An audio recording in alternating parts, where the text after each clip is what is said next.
Page 301. Siman Kuf Samech Dalet, chapter 164. Maran, subtitle, She'achol hatnot al netilah. That you are able to make a condition regarding hand washing.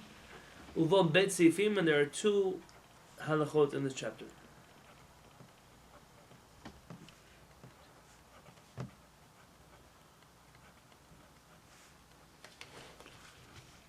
Make a condition. Huh.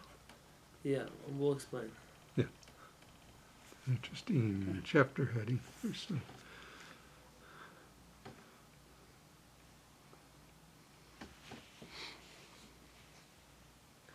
Maran says, Notel Adam Yadav Shacharit. A person is able to wash his hands in the morning. Umatneh lehem kol hayom. And you make a condition on them the whole day. I'll explain.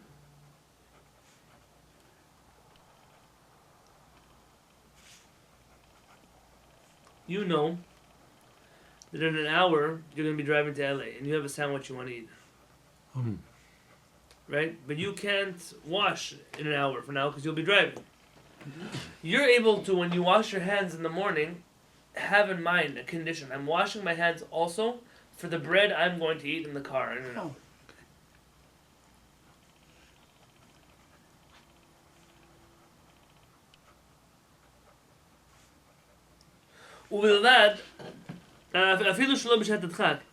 Even if it's not a time of any special urgency, so it's not an emergency, it's just you can even do this regularly. That's a condition that you won't lose focus of your hands, meaning you won't think about other things and forget that your hands are meant to be clean.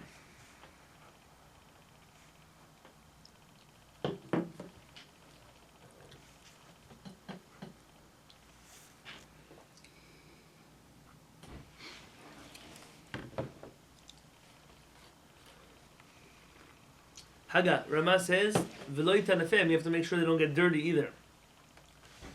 Back to Maran. V'may mitzuim lo, and if you have easy access to water, Tov she'achzor v'yitol yadav, it's proper to go back and wash your hands again with water. Avlo yivarech, but don't make a blessing. Obviously, the water from the morning worked, but you're going back to wash because now you have access to water. Let's say you happen to have stopped at a rest stop and over there there's a sink. So if you can, then wash again over there, but don't do it with the bracha. Haga, says Rama, V'hadim mahani tanai, and that which a condition works on hand washing, Dafka bentila she'enat tzorech achila. It's particularly about a hand washing that is not for food. Dumiyad d'tachachit, like when the washing that you do in the morning before you pray. But if you're washing your hands for food,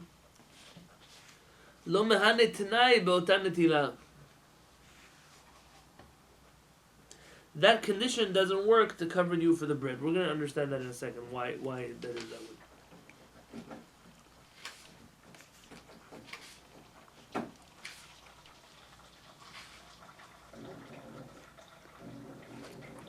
Okay, let's look under the two lines. When are you able to make this condition? The halachic status of a person who touches the covered places on their body in the middle of the meal.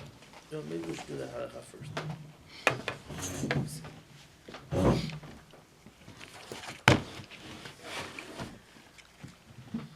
Okay, let's look on page 310. 310, we'll look at the top of the page first.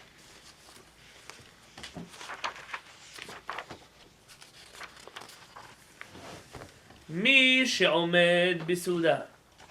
Anybody who's in the middle of a meal. V'niskar, and he remembers shenaga b'shok v'yerech, that he touched his thigh. Thigh. Or his shok v'yerech. Pants. No, an uncovered part of it. Okay. V'yerech, or his... Well, they used to wear cloaks in those days that showed some skin. Yeah, or you could easily reach underneath. Let me make sure that I'm telling you my proper English words.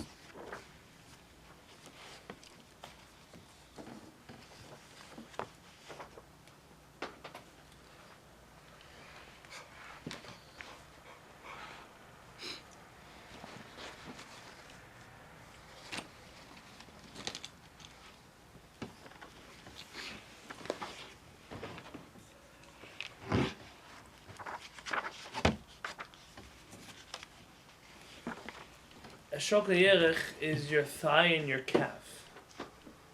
Meaning, part of your legs that are not covered.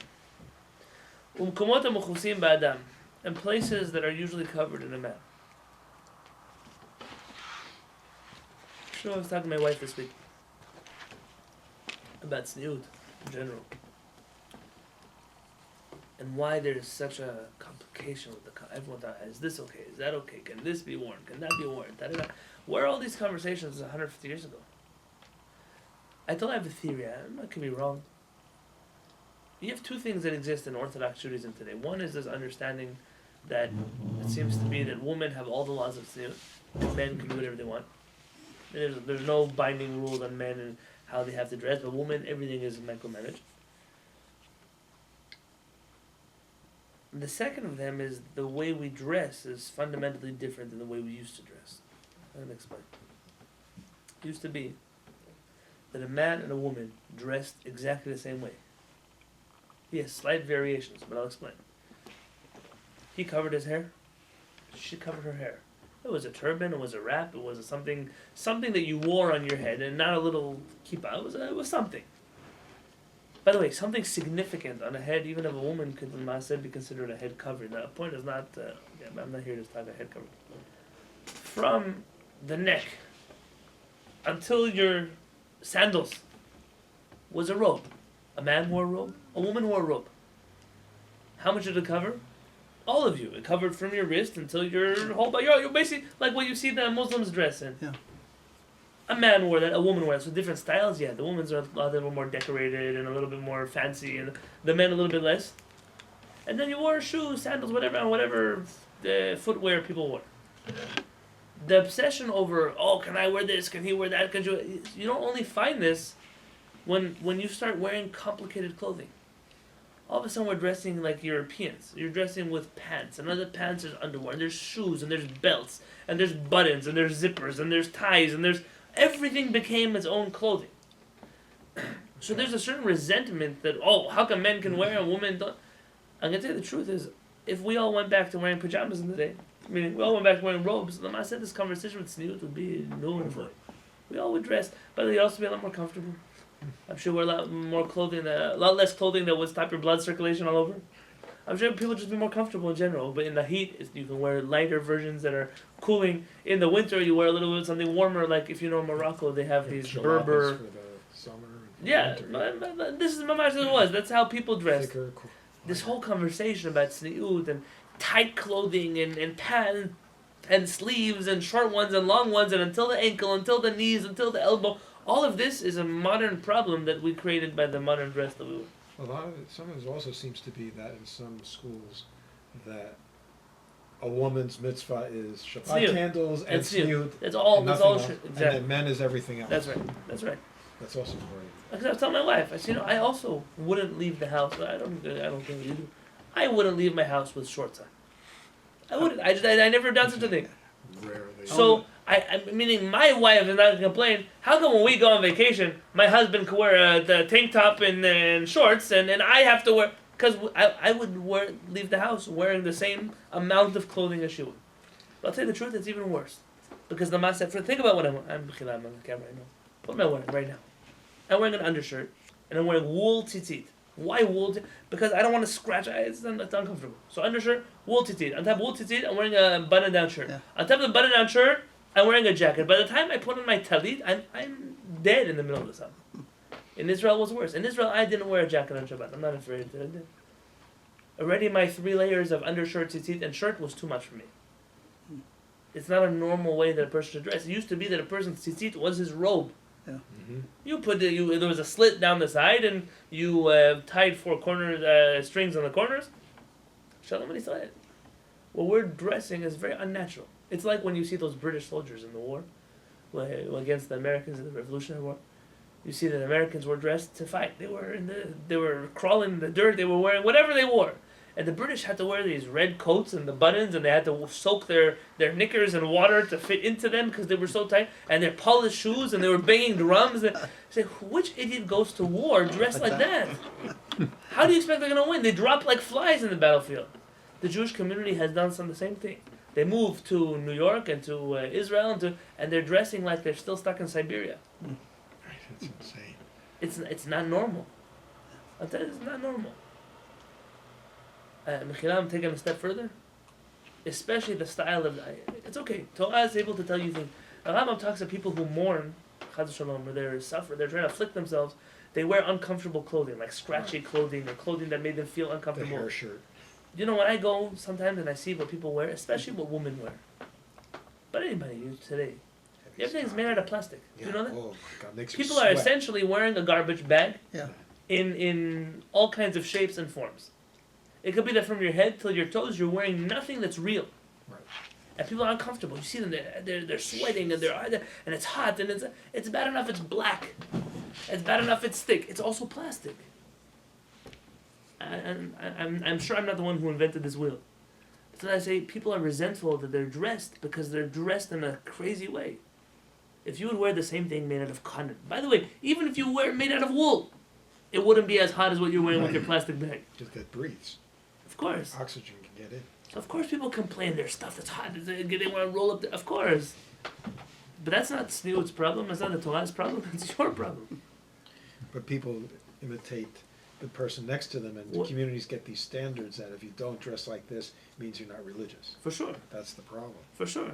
Like, you get such suspicion in some communities if you look a little different. It's like, that can't be a religious person. This is a wedding Correct. gown of my great-grandmother. Look how she dressed. It's up to here, full-length sleeves, all the way down to the ankles. Right. There was My great-grandmother, 1883, that picture was taken. March of 83. my family has no pictures from 1883. I don't even know if my family knew what a camera was in 1883. That's pretty cool. But I've got one picture You of want me a to zoom in on great-grandfather from 1860. That's about Paula Gonzalez and Leocadia de la Garza. well, sorry. That's pretty good. But this is notorious in the Ben Ish Chai. It's called European clothing. It's too many pieces of things that are you're trying to wear at the same time. And I believe truthfully that the conversation surrounding tzniut, surrounding it, would be a lot easier if people were doing things that was normal for them. How did I get there from here? I can't. Thighs and knees. Today, the Maaseh, a person, it's not a normal situation. You got it? Yeah. It's not a normal. You think you're sitting with a robe, so you lift up your robe a little bit, and so you end up touching your thighs, your calves. In today's clothing, that's not such a usual occurrence because of the way people dress. Correct? But this is a normal thing. Every time you sit down and you pick up or you get up or you move, you're touching a part of your body that would be uncovered, and that would be regularly covered. According to halakha, areas of your body that are usually covered, even if they're not dirty per se, they're not the kind of parts of your body that you consider to be dirty, they make your hands dirty enough to need to wash them. For any purpose. Yeah, meaning if your neck is usually covered with a collar, and you start scratching your neck may cause you know, your neck's not dirty per se, but you would have to go wash your hands. The man said you wanted to pray, you want to be bread. If a person scratches their head, and anything included in that. Haga. Ramah seems to say not just covered places, he adds a condition. The dirty covered places of your body. How do you define that? That have sweat on them. Wherever you would sweat. Tzarich lachazor v'litol yadav. You have to go back and wash your hands. And you have to do that. So it doesn't make a difference. If you're in the middle of a meal and you scratch your head, you have to go back and do that. Oh. If you're in the middle of a meal and you, I don't know, reach into your shirt, reach into your pants, you have to go back Out and of wash it your to hands. this scratch on neck. That's why the kippah was made. You can scratch all you want. I've done that before, like this. This is the maaseh. A person, people always think if you talk, you have to wash your hands. That's not really what halakha. But really, if you touch parts of your body that you otherwise shouldn't touch, it could be the same thing with touching a baby, for example, changing a baby's diaper. Things like that. Hopefully, you wash your hands after, anyways. We had some guests for Shabbat a couple weeks ago, and I washed my hands first, said the bracha, and then washed. I never saw anybody do that before. Where'd you learn how to do that? Why do you say the bracha before you wash your hands? They asked you if you were Jewish. Where did you learn how to do that? In the Torah. But they were used to doing the bracha after washing the hands. Yeah. Do it Most there. people do. Yeah, virtually everybody, that's how they wash. Yeah, you get weird looks from people. You say, I've a been lot of doing times, especially if I go over to someone's house, I say the bracha quiet so they don't hear That's me right. I sing. do the same thing. Sometimes I make the bracha quietly. I don't want to deal with. What'd you do? I don't want to explain that. I don't have time for it. Have to explain everything every time. All over and over and over. Yeah. Baruch Hashem, most of the time either I eat in my house or I eat in people from our community's house, so I don't have to worry about that. But rarely you travel a little bit. You go somewhere else. You bump into you have guests in your house. I noticed recently that one of my guests, he went to do his own. I don't get questioned about it because nobody knows the He brachas. heard us in the talking family. after we did the Kehillat today, and I couldn't believe that this rabbi doesn't know that you can't talk after today. Okay, we said this. Okay, so the man said there's two halachot here. The first is that if you need to travel in an hour, let's say you want to eat your sandwich, you're going to be driving. You're able to use the morning hand washing and make a condition that it also will count for you for bread. But ideally, if you stop somewhere and there's water and then you're going to eat your sandwich, you should wash a second time without a blessing. That was the first halachah. What if you don't have bread? So let's say you're taking off on a trip, and you've got some nice bread sandwich, and you wash before you get in the car, and let's say you drive for 2 or 3 hours. You can make a hamotzi afterwards. Wow. Yeah, as long as we said there's two conditions. Maran says you shouldn't get distracted. You should remember your hands need to be clean. And Ramah says you shouldn't touch places that are dirty, which is why that segues into this next halakha. But aside from that, you're okay. That would be interesting if you held by not talking between hand washing and That would- eating. by the way, 3 hours. This halakha shows you, that's a good point. This halakha shows you that clearly that wasn't a thing that people didn't talk between washing your hands. Because it would be unrealistic that for half your day you're not talking because you wash your hands and you may have a sandwich. Instead of turn right here. I do that on airplanes all the time. Before I get on an airplane, I know That's a they're really going to good serve bread. idea. Because come on, I'm not gonna wash in the bathroom with a little cup. And the bread always says mizonot bread. It's not really mizonot bread. That bread is hamotzi. So instead of relying on that fake leniency, I'd rather just wash my hands before. Yeah. And those little sinks is not much water. Not No, before. the bathrooms are only this wide anyway. Yes. That's a You're great like idea. this. Thank you. Now Ramah adds a condition. Ramah says that you can only wash your hands like that with a condition if it's washing for non-food purposes, like when you wash your hands in the morning or for prayer. But stop washing your hands for a meal, you can't make a condition. Later we're going to understand why he says what he says. We're back on page 301.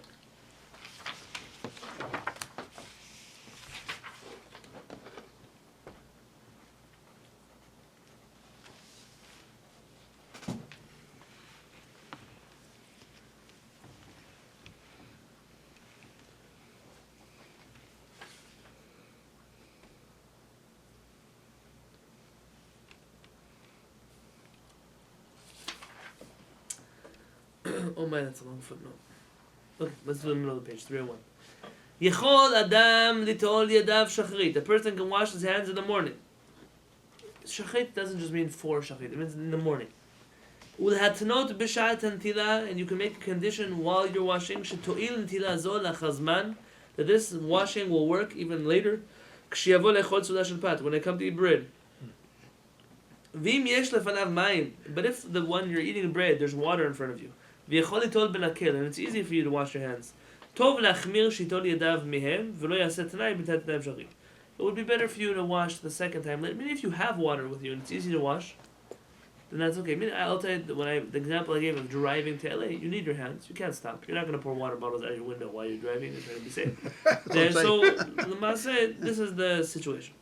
Ulamin hag Ashkenazim, and according to the custom of Ashkenazim, yesh lehachmir, one should be strict, k'shemayim mitzuim nefanav, when there's water in front of you, shelo yaseh tanai b'tat yadayim shachrit, shetoil ha'tila gam tzorech seudah.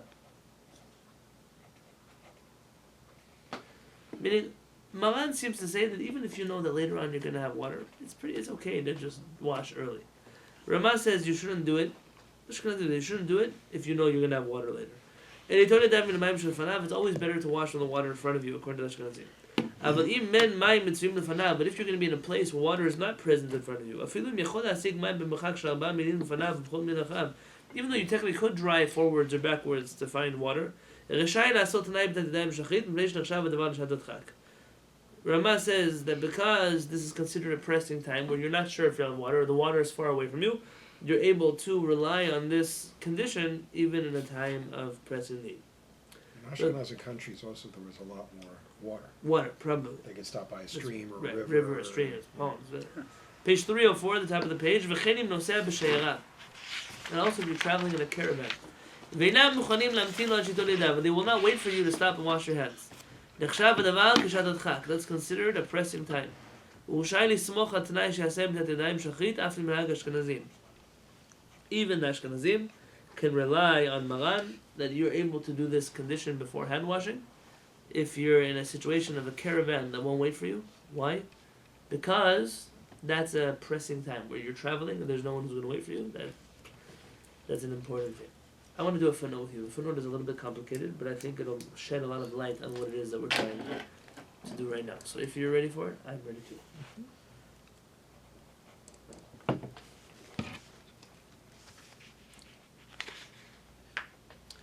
You see that essentially there's two takes here. There's Maran who says you can wash like this with a condition whenever you want. It doesn't have to be a pressing need.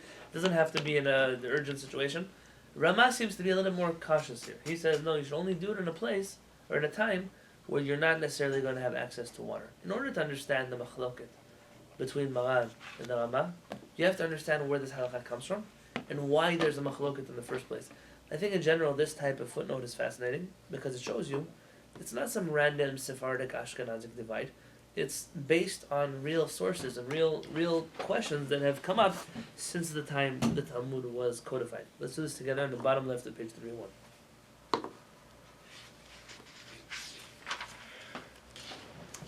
Bichulin, in Tractate Chulin, you see that?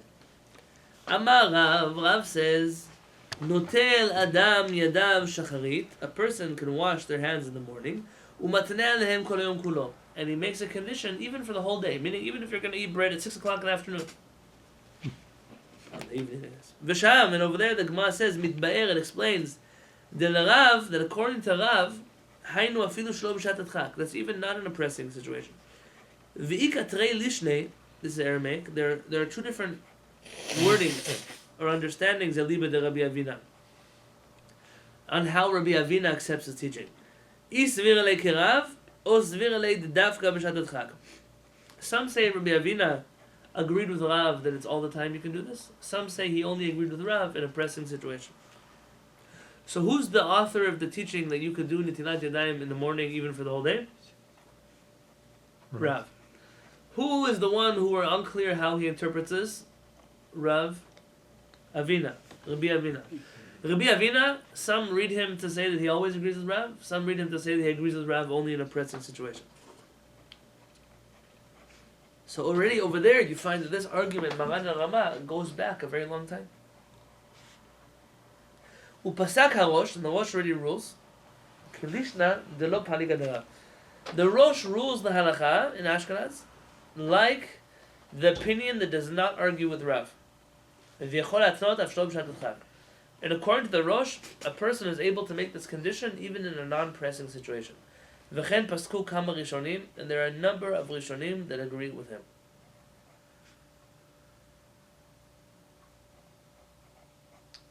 The kama rishonim, and some of the rishonim, biru atam de paskinam b'zadakula.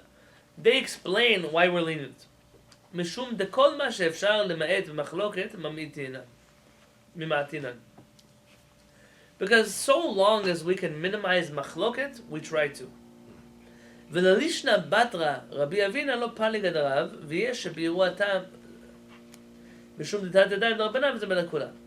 The second approach of Rabbi Avina says that he agrees with Rav. So either he agrees with Rav only in pressing situations, or he agrees with Rav all the time. If there's an option to make Rabbi Avina and Rav agree all the time, we rather choose that understanding than to choose the one which creates unnecessary argument. The second reason for why we're lenient about this halakha, and you can do this all the time, hand washing for bread. Is it rabbinic or biblical? Rabbinic. Rabbinic, very good. Because it's rabbinic, you could always follow the more lenient side of things. The Chadam Maran Bet Yosef, the Kesef Mishneh, the Rambam writes in the Bet Yosef, the Kesef Mishneh, Shechen nira dat Rambam. The Rambam seems to agree with this opinion. Shelo chilek b'zeh ben shat adchak l'shlosh shat adchak. The Rambam makes no differentiation about this halakha of making a condition, whether it's a pressing situation or it's a non-pressing situation. V'chen katvu kama rishonim b'dat Rambam, and there are a number of rishonim who say that agree that the Rambam considers this a valid option anytime you want to use it.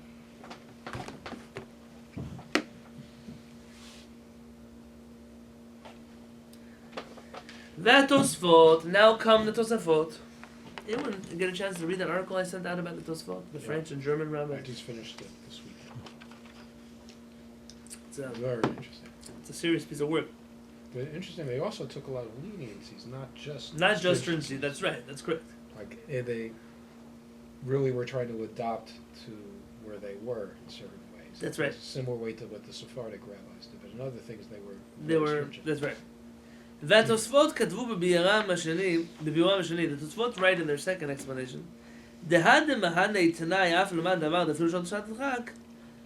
which you're able to make a condition on your hand washing. That opinion that says you could do it even when it's not pressing, היינו דווקא כשאין לו מים בסמוך. 302 top right? That's only if you know you're going to be in a place where there's no water. אינם יש לו וצריך המים לדברים אחרים. Or he has and he needs the water for something else, for drinking, let's say. So their whole understanding is the only time when you could make a condition to wash now and eat bread later is if you're certain that you won't have water then. But in a situation where you'll have water then, you can't make a condition. Meaning Tosfot do not agree with Rav that you're able to make a condition whenever you want. They also wrote that בתוספות הראש, ובנימוקי יוסף, וכתבי התוספות בסוף דבריהם משמעם פשוטים דעים לרמב"ן, שכתב, the Ramban writes, שאם אין לו מים מרובים, if he does not have a lot of water, ונתן ידיו שחית, מתנה עליהם לכל היום, ואוכל להם בשמירתם ודיו. That the Tamim Deim of the Ramban says that this only works, this condition, when you don't have a lot of water. When you don't have a lot of water, so you can make such a condition, and then make sure that your hands are stay clean the whole day.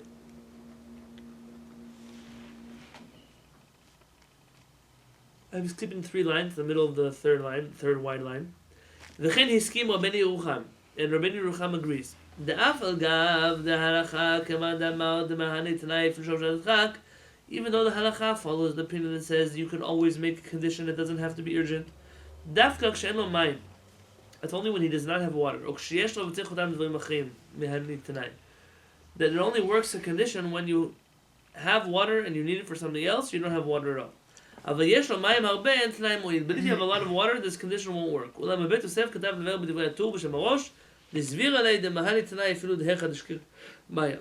Bet Yosef, he says that according to the Torah, in the name of his father, the Rosh, even when you have a lot of water, you can still make such a condition. So we still see that the rabbis continue arguing that making a condition is controversial, but according to those who say you can make a condition always, it means always. וכן הביא בספר השולחן. Also in the book of the Shulchan בשם גדולי המפרשים, דהיינו אפילו מקום שהמים מצויים הרבה.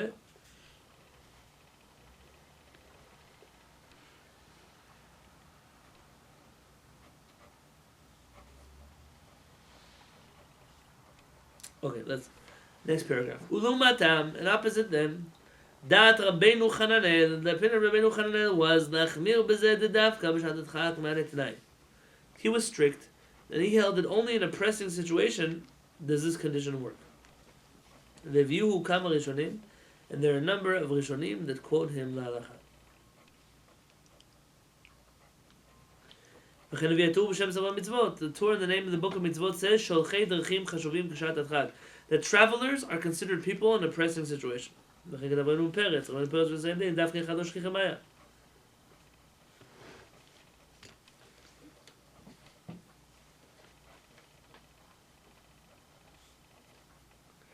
skip to the next page, 303. The middle paragraph. See Nimsa? Marana Shulchan. One paragraph above. Name Salif. Yeah. Based on everything he wrote, Sheesh b'nidonenu, that in our halacha, arba shitot b'rishonim. There are 4 different approaches in halacha. לדעת הראשונים הסוברים דמהני תנאי פרשוב שלדחק, נקבע ראשונים דווקא של מים זורים לפניו. על כל פנים שלו מים מספיק גם את הידיים וגם לשאר הדברים. או אף כשיש לפניו מים הבאר שהאדם שחט את ידם. According to the Rishonim that hold that the condition works even not in an urgent situation, there's an argument among the Rishonim whether that means if he has water or he doesn't have water, or at the very least, if he doesn't have enough water. Opinion 1. There's the Rishonim that hold that only in a pressing situation is this a valid option.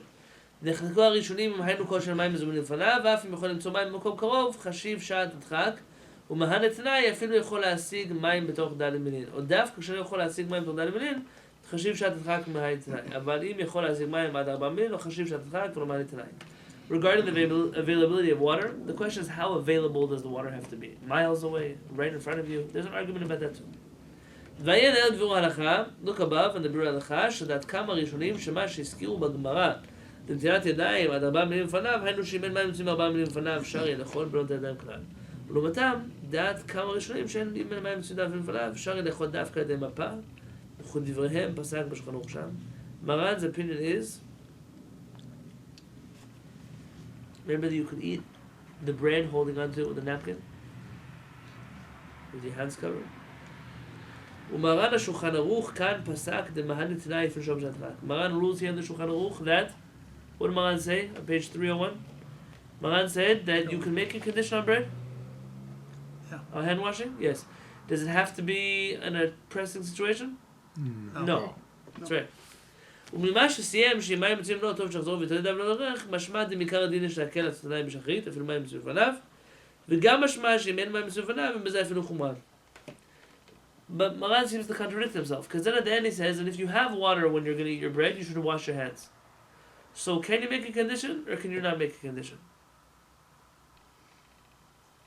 From the fact that Maran tells you not to make a blessing, you know that he holds that really the halakha is that even when water is available, you can make a condition. Because sometimes you may not know that there's going to be water available also. In those days especially. Today Yeah, it's like especially. water's everywhere, but Yeah. there, in the old days you didn't know who had a basin. Well, I feel like people traveled and they knew that they traveled along paths where they would have access to water. They know there's a river this way, there's a lake that way. Okay. I'm done with that. 304. Page 304, the top of the page.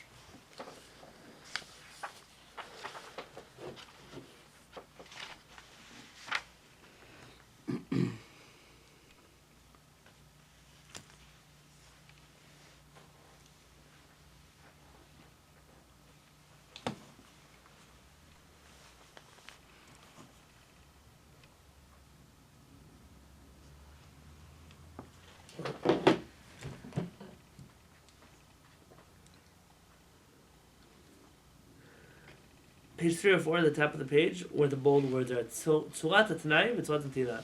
How do you make the condition, and how do you wash your hands? So let's do this. Bedin hamur leil b'siva kodem. That which was said above, in the earlier halakha. Shechol adam la'atot b'dat yadayim shachrit shetoil l'tilah tzudah shel pat shochal achazman. That you can wash your hands in the morning and make a condition regarding bread that you eat later. Tzarich davka she'aseh tanai b'ota sha'ah sh'day yadav sharit. You have to make an explicit condition. I'm washing my hands so that later I can eat bread. But if you didn't make that condition, even though you kept your hands clean, it doesn't help that you wash your hands and you kept them clean. So how do you make a condition? You say Like I Hireni, I'm saying English. I'm washing my hands now, so that later I can eat bread without washing my hands. but you have to say verbal, you could just do it in your mind. Page 305. But the only condition is you have to keep your hands clean. Clean. Yeah. V'nachon, and It's it's like you're making proper. a contract. Shi'etneh ken al Yeah. yidei shotzim b'svatav. It's proper to do this with words coming out of your lips, meaning verbally. U'mikol makom, nonetheless, im lo yitzim b'svatav, but if you didn't say it, elach chashav v'machshavto al kach, you only thought that I'm doing this on condition, reshai l'smoch hazeh, you're able to rely on that. Meaning, Mentally. it doesn't necessarily have to be verbal, but it should be. Can you say it to yourself? Yeah.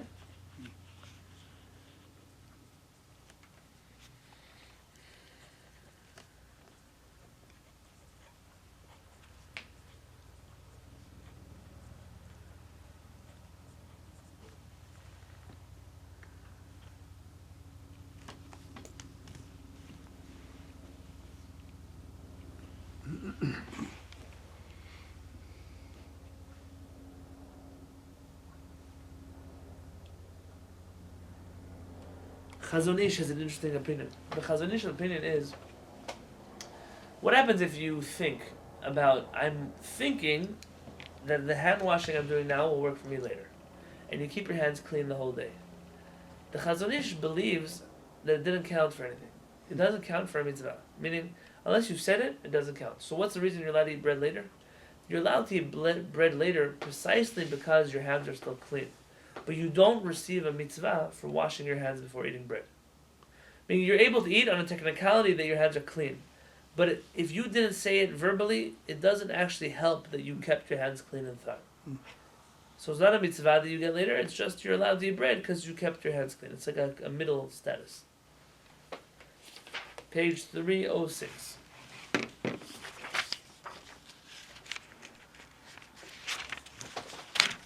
You should be careful when you wash your hands in the morning. You should follow all the rules of hand washing that we mentioned. Even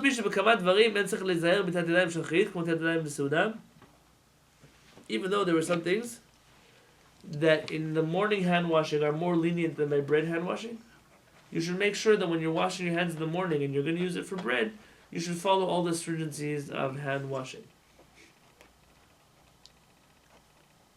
The next section.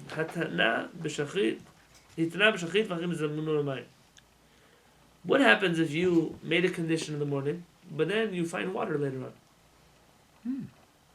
What do you do then? Wash without a bracha. Very good. That's what Maran said. You wash without a bracha. There's no need to read it again. That's what Maran said. The next halakha. Hitna shalom b'dadayim shachrit.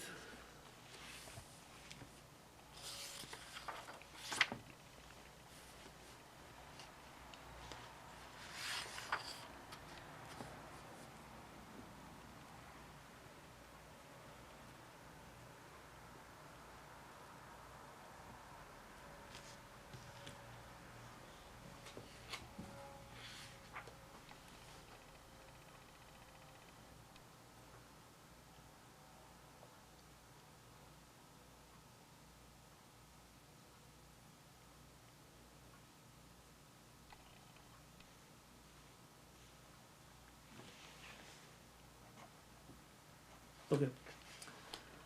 Bedin hamur le'el, that which we said above, shemo'il tanai ben tila, that it works to make a condition when you wash your hands. Hainu lav dafkam tadayim shachit. That's not only by washing your hands in the morning.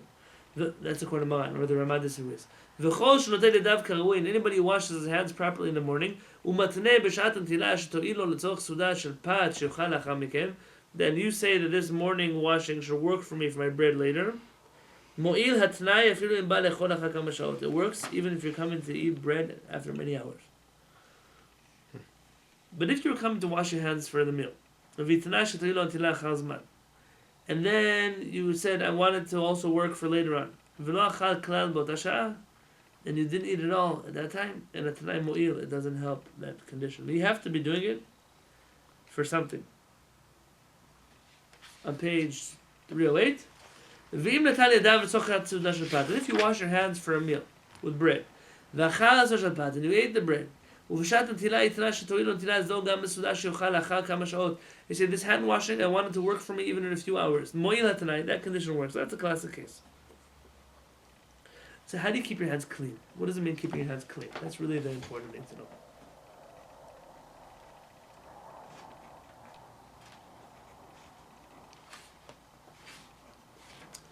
Page 309 at the top. Shmirat hayadayim achar tanai. How do you keep your hands clean after the condition? B'chol hamur le'el shemo'il tanai shnoter b'ntila achat letzorech suda shel pat she'ochel lachar miken. Everything that we said above, that you can make a condition in the first hand washing for bread later, tzarich she'izaher lishmor yadav shelo yigu b'mkom tunaf. You have to make sure your hands don't touch any dirty places, which we said is anything covered. Kegon b'mkomot hamchusim shebegufo, like all the covered places in your body. And you shouldn't distract yourselves. Meaning you should make sure to keep your hands clean. Don't forget that your hands are washed already. If you put gloves on, does that take care of it? Is that if you're always one step ahead of us? Page 310 in the middle of the page. I should be a lawyer. You should. Page 310 in the middle of the page. I had someone complain to me recently that they're not making their ends meet and they bill $1,000 an hour. What? As a lawyer. But they're complaining that they can't make ends meet. I don't know how to have that conversation of, you make in an hour what other people make in a month, and I don't know, maybe you gotta stop driving a Lamborghini so much. Yeah. Kind of, Start from here, you upping learn that that. poverty is in the mind. Oh, yeah. There are people who have, and they think they don't have. There are also people who have, and they choose to lead exorbitant lifestyles. So even though they make a lot of money, and they live a crazy life, they really have at the end of the month what a regular person who's living on Social Security has. Because they're not living responsibly. They're living fantastically. In a negative way, not in a positive way. I'll tell you a story later. Yeah, sure. Mine. Not my family, not me. Yeah, no. ואם נתן כפפות על ידיו אחר שנתן ויתרה, and if you put gloves on your hand after you washed and made a condition, ולא הסיר הכפפות מעל ידיו ושבא לאכול השבת, and you didn't take those gloves off until you came to eat your bread, נחשב הדבר כשמר ידיו ולא הסיח דעתו מהם. It's like the best way to keep your hands clean, because there's no way you could have gotten your hands dirty in that way.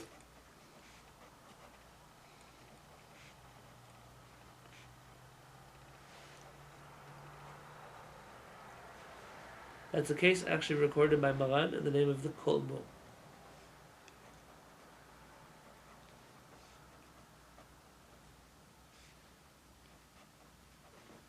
That it's a good halakha. If you remember, we talked about gloves somewhere else. We mentioned that soldiers, remember Israeli soldiers, if they're going to wake up in the Sinai desert, they know there's nowhere to wash their hands in the morning. We can't help them according to Kabbalah. Kabbalah means every time you sleep, but now we remember there are 3 reasons to wash your hands. Kabbalah was the least important for us. The 2 were that they shouldn't touch parts of their body that are dirty, and because they want to praise Hashem in the morning for giving them a new life. And we mentioned that the way to get around that was that they could sleep in their gloves. If they sleep in gloves, then even if they touch parts of their body that usually would be covered, it wouldn't make their hands tameh, because they're wearing gloves. You're talking about modality when you say? Because what you do you have to mean wash modality? before modality, right? You do or you don't? You don't. You don't wash for modality. Right. But you were saying, thank God for returning my soul. According to halakha, you can even say Hashem's name before you wash your hands. It's only according to Kabbalah that you can't say Hashem's name. All this fear that people have to do anything before they wash their hands is from Kabbalah. Halakha, I do it every morning. I get dressed before I wash my hands. Whatever I need to do. Not in a kuba. I used to keep the tobacco right by the bed if I kept stepping in it. Me too. I used to step in it, it would fall over on my floor, my shoes would get wet. It was a disaster for me. I keep one under the bed, but I use it like only half the time. The other half the time I go to the bathroom to wash my hands. Right. Just make sure you look, make sure there's no spiders or bugs in it. Yeah. That's Right, leaving water next to your bed is a great way to attract all kinds of things. Today they make them with covers that clip on, so even if you knock it over. Oh, really? With a cover. Someone's making money somewhere. You gotta. I'm gonna tell you, there's the next section of halakha we won't be able to cover in 15 minutes. So let's stop here for tonight, and tomorrow we'll do the second halakha with the rest of the pages. We're gonna finish this Siman by tomorrow for sure. We're probably even gonna start. We're zipping along We're here. probably gonna start. Yeah, these are short. Even the next Siman is 2 halachot. And we're more than- These are the short We're ones. halfway through the book. Yeah, Baruch Hashem. Remember, the book actually ends sooner than you think, Oh, there's all because there's all the stuff in the back. yeah. So the book actually ends on page